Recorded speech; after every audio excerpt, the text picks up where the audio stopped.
Martin Thomas of Seeability led a workshop on supporting people with learning disabilities and sight loss at NB Live. No longer is it the case that we should be tolerant of people with learning disabilities slipping through the net or falling between two stools. We need to be making sure that what services we provide to people with sight loss are equally provided to people with sight loss and learning disability. One of the key things that people with learning disabilities told us was that they are the most likely to have sight problems and the least likely to get help out of all the communities that we have. And that really does make us, think very hard about our responsibilities to these vulnerable people.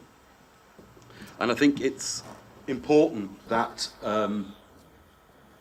when we think about sight loss and learning disability, we think about the impact, the doubling, the cumulative effect of having a learning disability and a sight loss, whether that's a lifelong sight loss or an acquired sight loss.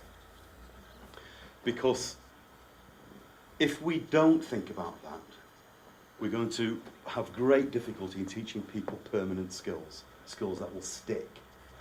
And of course, one of the things that I'm sure you're all aware of is that as social services for people with visual impairments become squeezed, and as resources become fewer and fewer, the very group of people that need most are likely to get none at all, i.e. the people with learning disabilities, unless we readjust the way we work with people.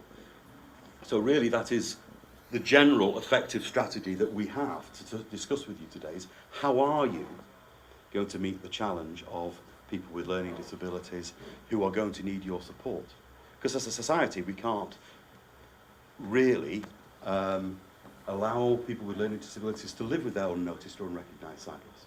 For the latest news and views in the eye health and sight loss sectors, visit rnib.org.uk/NB magazine.